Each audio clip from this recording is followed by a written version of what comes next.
কুয়েতে ফের হামলা, পানি শোধনাগার ও বিদ্যুৎ কেন্দ্রে ব্যাপক ক্ষতি। কুয়েতে ইরান নতুন করে ড্রোন হামলা চালিয়েছে। এতে একটি পানি শোধনাগার ও বিদ্যুৎ কেন্দ্র ব্যাপকভাবে ক্ষতিগ্রস্ত হয়েছে এবং দুটি পাওয়ার জেনারেশন ইউনিট বন্ধ হয়ে গেছে।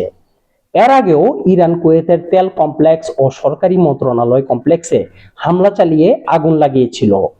কুয়েতের বিদ্যুৎ মন্ত্রণালয়ের মুখপাত্র ফাতিমা আব্বাস জোহার হায়াত বলেন, ক্রিমিনাল আগ্রাসনের কারণে দুটি বিদ্যুৎ কেন্দ্র ক্ষতিগ্রস্ত হয়েছে।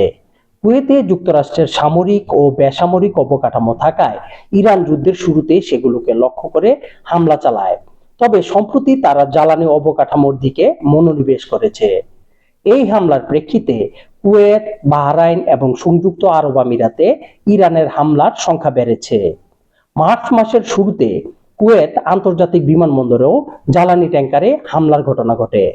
গত 28শে ফেব্রুয়ারি যুক্তরাষ্ট্র ও ইসরায়েল যৌথ হামলা চালায় ইরানে, যার জবাবে তেহরান উপসাগরীয় আরব দেশগুলোতে হামলা শুরু করে। এবার সৌদি আরবে ব্যবসা ও বিনিয়োগ করতে আগ্রহী প্রবাসী ভাইদের জন্য রয়েছে গুরুত্বপূর্ণ ঘোষণা। যারা সৌদি আরবে ইনভেস্টর লাইসেন্স, কমার্শিয়াল লাইসেন্স ও ইন্টারন্যাশনাল লাইসেন্স নিতে চান, তারা অতি দ্রুত আমাদের রিয়াদ অফিসে যোগাযোগ করুন 0530759397 এই নম্বরে। সঠিক ও নির্ভরযোগ্য আপডেট পেতে আমাদের ফেসবুক, ইউটিউব, ইনস্টাগ্রাম ও টিকটক অ্যাকাউন্টে যুক্ত থাকুন। সাথে থাকুন সবার আগে সঠিক খবরের সাথে। ধন্যবাদ।